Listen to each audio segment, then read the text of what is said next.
जय कन्हैया लाल की, हाथी घोड़ा पाल की, जय कन्हैया लाल की, हाथी घोड़ा पाल की, जय कन्हैया लाल की। ये बगल में ही बस्ती है ना, जवान पट्टी, बगल में ही है ना। आपको मालूम है उस गांव को किसी ने गोद लिया था 2014 में। तो मैं आपसे पूछना चाहता हूं कि जो बच्चा गोद में था वो चलना शुरू किया है कि अभी तक गोद में ही बैठा हुआ है? उत्तर पूर्वी दिल्ली के लोकसभा प्रत्याशी कन्हैया कुमार है हमारे साथ। काफ़ी व्यस्तता के बाद समय मिला है। कन्हैया जी, क्या हाल है आपके? मेरे हाल अच्छे हैं। मैं उम्मीद करता हूं कि आप उत्तर पूर्वी दिल्ली में घूम रहे हैं तो यहाँ की जो सड़कों की हालत है, हाँ, आपकी हालत उससे बेहतर होगी, ऐसा हम उम्मीद करते हैं। चुनाव सही चल रहा है आपका? चुनाव तो सही ही चलता है, परिणाम जो है कई बार जो है आपकी अपेक्षाओं के विपरीत आता है। चुनाव ठीक ही चलता है। 2 बार के सांसद हैं आपके सामने और तीसरी बार भी उन्हें ही टिकट मिला है। तो कन्हैया कुमार अपने आप को कहाँ देखते हैं? देखिए, दोनों बात ना उसमें बड़ी बड़ी जो है ना गहरी जो है बड़ा गहरा अंतर्विरोध है, बड़ा जो है भारी जो है कॉन्ट्रडिक्शन है। एक तो जो है 2 बार के वो सांसद हैं, ऐसा मुझे लगता है कि उनको खुद ही इस बात का भरोसा नहीं है कि वो 2 बार के सांसद हैं। 2 बार का सांसद जो है ना अपने नाम पे वोट मांगता है, वो कहीं भी अपने नाम पे वोट ही नहीं मांग रहे हैं। और तीसरी बार जो उनको मौका मिला है, जब 2 बार के सांसद होकर के उनको यह आत्मविश्वास नहीं है कि वो सांसद हैं, तो हमको नहीं लगता है कि तीसरी बार भी टिकट जो है ना उसको वो अपनी योग्यता की तरह देखते हैं। मुझे लगता है वो अपने आप को जो है ना कृपा पात्र समझते हैं, और आजकल जो है सत्ता की कृपा उसी पर होती है जो अपने सिद्धांतों से समझौता कर ले। अच्छा, उत्तर पूर्वी दिल्ली की जनता कन्हैया को क्यों चुने? उत्तर पूर्वी दिल्ली की जनता को कन्हैया को नहीं चुनना है। उत्तर पूर्वी दिल्ली की जनता को अपनी समस्याओं के समाधान को चुनना है। उत्तर पूर्वी दिल्ली की जनता जिन समस्याओं से जूझ रहे हैं, चाहे वो जाम की समस्या हो, जल भराव की समस्या हो, अभी हम सभापुर बाढ़ से आ रहे हैं, तब से जो है लोग ये जो एक्सप्रेसवे बन रहा है ना, इसके चलते जो उनको प्रॉब्लम हुआ है वो अंडरपास की डिमांड कर रहे हैं। एलिवेटेड जो है सड़क थी, उसको जो है वो जो है वहाँ पर प्रॉब्लम ये है कि दिल्ली से लोग अगर दिल्ली से पहले उत्तर प्रदेश जाएंगे फिर वापस दिल्ली आएंगे तब घर पहुँचेंगे, तो यह परेशानी रोज़ उनको उठानी पड़ रही है। इसके साथ साथ जब आप किसी भी इलाके में जाएंगे तो आपको यह अपने आप प्रतीत होगा कि दिल्ली के अन्य क्षेत्रों के मुकाबले सबसे कम अगर आपको विकास के कार्य दिखेंगे तो उत्तर पूर्वी इलाके में दिखेगा। तो जो समस्या से वो रोज जूझते हैं उसके निदान का चुनाव उनको करना है, और हम एक व्यक्ति के तौर पे नहीं, एक जो है अलायंस, एक गठबंधन और एक पार्टी का प्रतिनिधित्व कर रहे हैं। कांग्रेस पार्टी की ओर से मैं इंडिया अलायंस का उत्तर पूर्वी दिल्ली का प्रत्याशी हूँ, और हमारे पास जो है इस देश में बेहतर करने का एक विजन है। इस देश के युवाओं के लिए, महिलाओं के लिए, किसानों के लिए, श्रमिकों के लिए, और किसी भी जाति, वर्ग, समुदाय, भाषा, भाषी, क्षेत्र, संस्कृति के लोग हैं उनकी भागीदारी के लिए। तो हम कहते हैं कि जो आप अन्याय सह रहे हैं उस अन्याय के खिलाफ आपको न्याय चुनने की जरूरत है। पिछली बार आप बेगूसराय से चुनाव लड़े थे, काफ़ी भारी मतों से आपको हार का सामना करना पड़ा। इस बार एक नई कॉन्स्टिट्यूंसी है आपके सामने, तो वहाँ में और यहाँ में क्या अंतर देखते हैं? अंतर तो बहुत सारे हैं। सबसे बड़ा अंतर तो जो है ज्योग्राफी और डेमोग्राफी का है। वो जो है बेगूसराय बिहार का एक जिला पार्टी भी बदल गई। ये जो है देश की राजधानी है, और यहाँ पे जो मुद्दे हैं कुछ तो बेगूसराय में भी थे, वो बिल्कुल कॉमन है, जैसे बेहतर स्कूल की बात, बेहतर अस्पताल की बात, बेहतर सड़कों की बात, रोजगार की बात, महंगाई से निजात पाने की बात। ये चीज़ें तो कॉमन रहती हैं।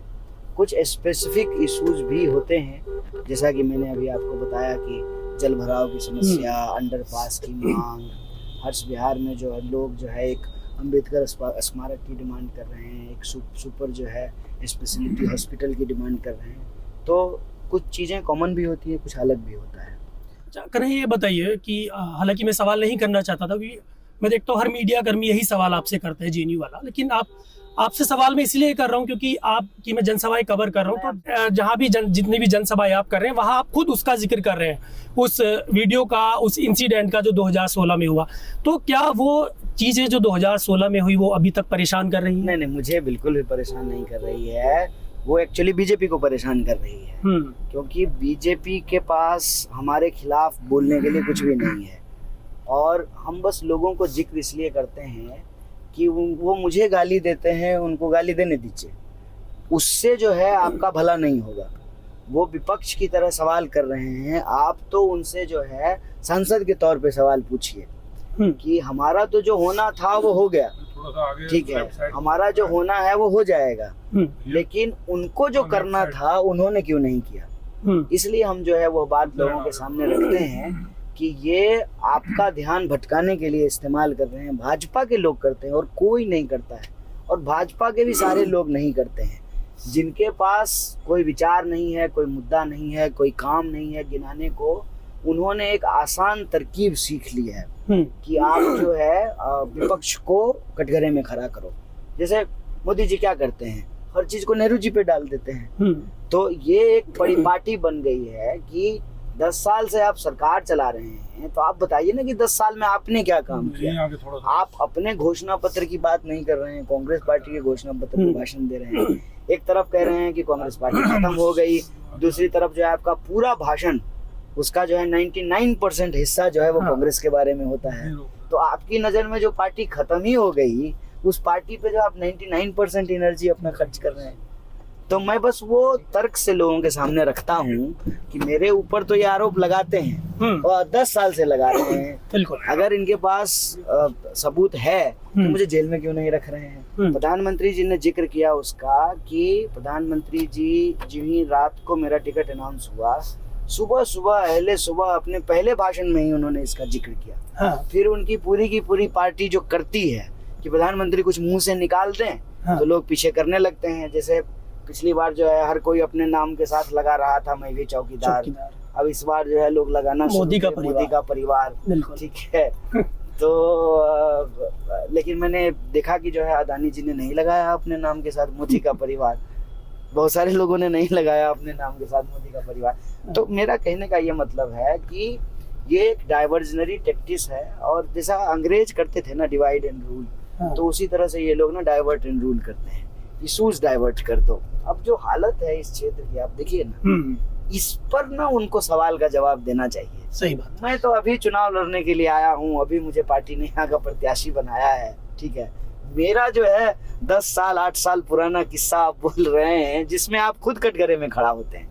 गृह मंत्री अगर अपने भाषण में कहते हैं टुकड़े टुकड़े, तो उनका मंत्रालय जो है कहता है कि नहीं ऐसा कुछ नहीं है। चाहिए बताइए, परिवार में सब ठीक हो गया? अभी परिवार से मतलब है कि आम आदमी पार्टी, कांग्रेस, क्योंकि पिछले दिनों काफ़ी आपके नाम को लेकर जब आपको यहाँ से प्रत्याशी बनाया तो काफ़ी विवाद हुआ।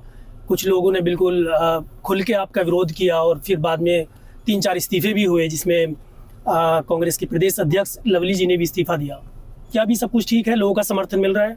नहीं, मुझे तो लगता है आप पत्रकार हैं, आप तो फॉलो कर ही रहे होंगे हर चीज़ को। लेकिन देखिए, हमें तो क्या, हम लोग जाते हैं फील्ड में तो हमें रैली में लोग मिल जाते हैं, लेकिन क्या जो वाकई लीडर हैं, जो पार्टी चला रहे हैं, जो क्या उनका सपोर्ट मिल रहा है बड़े लीडर्स का? नहीं, इसमें पूछने कहने की क्या बात है, मतलब देखने की बात है कि जो है हर जगह जो है कांग्रेस पार्टी के लोग आम आदमी पार्टी की सभाओं में जा रहे हैं, आम आदमी पार्टी के लोग कांग्रेस की सभाओं में आ रहे हैं। दिल्ली के सीएम ने जो है कांग्रेस के कैंडिडेट के लिए रोड शो किया, कांग्रेस का नेता जो है वो आम आदमी पार्टी के लोगों के लिए कर रहे हैं।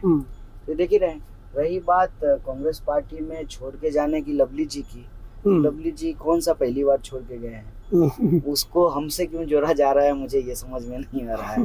लेकिन अभी मैं देख रहा हूँ क्या कोई क्राउड फंडिंग शुरू की है आपने? हाँ, क्राउड फंडिंग की है, क्योंकि मेरी ये स्पष्ट मत है कि चुनाव जो है अगर आप जनता के लिए लड़ रहे हैं तो जन भागीदारी से ही लड़ना चाहिए।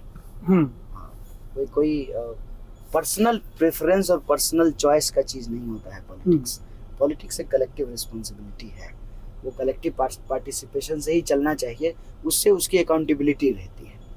अदरवाइज जो है लोग उसको जो है फिर प्राइवेट लिमिटेड कंपनी बना लेंगे, पर्सनल तरीके से जो है पॉलिटिक्स को चलाएंगे। क्या चैलेंजेस हैं अभी, क्या आप देख रहे हैं यहाँ पर? नहीं, चैलेंजेस मेरे लिए कुछ खास नहीं है। मेरे लिए क्या चैलेंज रहेगा? देखिए, हम राजनीतिक कार्यकर्ता हैं।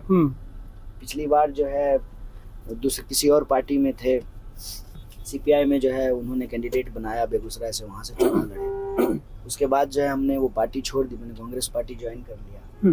कांग्रेस पार्टी ने जो है मुझे यहाँ प्रत्याशी बनाया, मैं यहाँ चुनाव लड़ रहा हूँ। तो जैसा मैंने आपको कहा कि पॉलिटिक्स जो है वो पर्सनल प्रेफरेंस या पर्सनल चॉइस की चीज़ नहीं है, कलेक्टिव रिस्पॉन्सिबिलिटी है।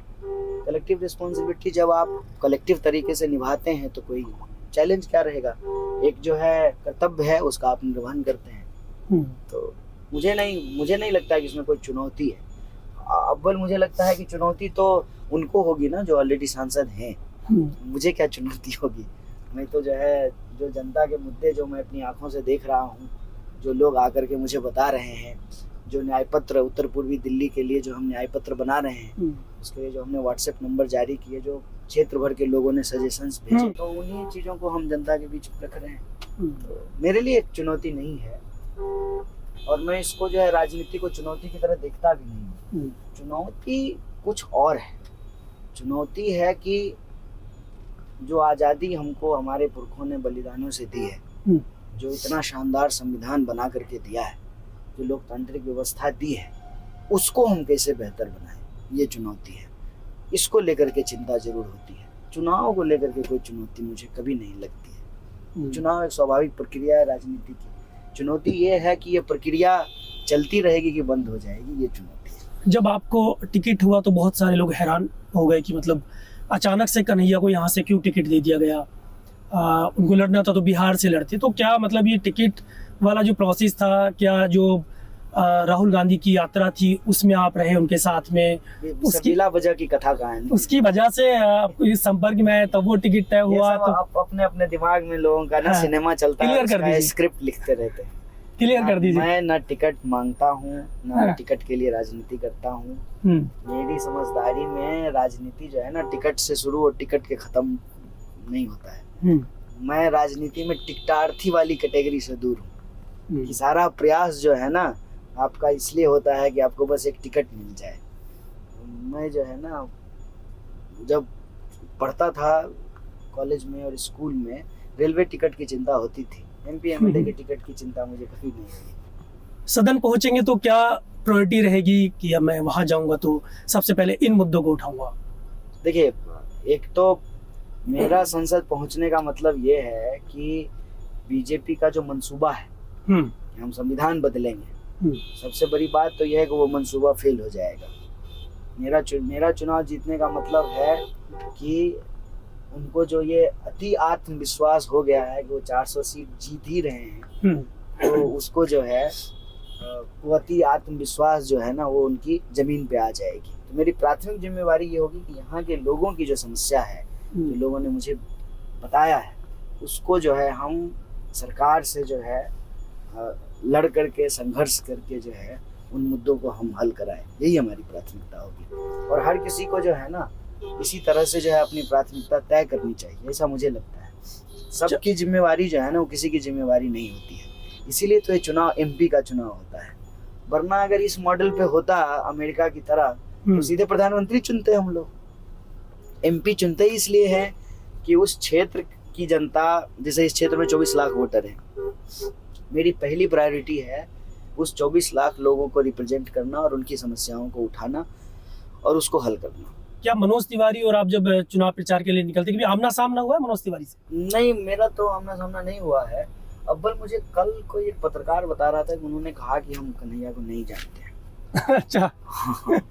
तो मैंने कहा मैं छोटा आदमी हूँ, मुझे कैसे जानेंगे। लेकिन मेरे मन में ये भी सवाल आया कि जब वो नहीं जानते हैं तो फिर वो मेरे बारे में मीडिया में बोल कैसे रहे हैं, टुकड़े टुकड़े और ये सब वो कैसे बोल रहे हैं जब वो मुझे जानते ही नहीं है। तो मैंने यही कहा ना कि सच और झूठ का एक फर्क होता है। जब आप झूठ बोलते हैं तो आप जितनी बार बोलते हैं ना उतनी बार आप अलग बोलते हैं, उसमें कुछ ना कुछ आप अलग बोल देंगे। तो हाँ, मुझे क्यों जाने, मैं छोटा आदमी हूँ, सेलिब्रिटी आदमी है, भोजपुरी जो है फिल्मों के एक्टर हैं, वो बिग बॉस में भी गए हैं, और जो है मैंने तो उनको कई बार देखा है, मैंने उनके गाने भी सुने हैं। तब तो समझ में गाने सुनते हैं आप उनके? हाँ मैं गाने तब एक्चुअली मैं बचपन में सुनता था।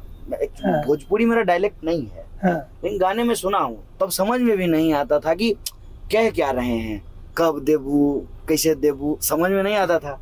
बड़े हुए तो समझ में आया कि जो है क्या गाते हैं। सेलिब्रिटी आदमी है वो जो है कलाकार हैं, 2 बार के सांसद हैं, दिल्ली के जो है भाजपा के अध्यक्ष रहे, और जो है भाजपा के जब बचपन में गाने सुनते थे तो कभी सोचा नहीं होगा इस आदमी के सामने मुझे चुनाव लड़ना पड़ेगा? ना बिल्कुल भी नहीं, कभी नहीं सोचा था। लेकिन उन्होंने जब कहा कि जो है ना हम नहीं जानते हैं, तो मेरे मन में आया कि वो मुझे जानते नहीं है तो फिर मेरे ऊपर आरोप कैसे लगाते हैं बिना जाने।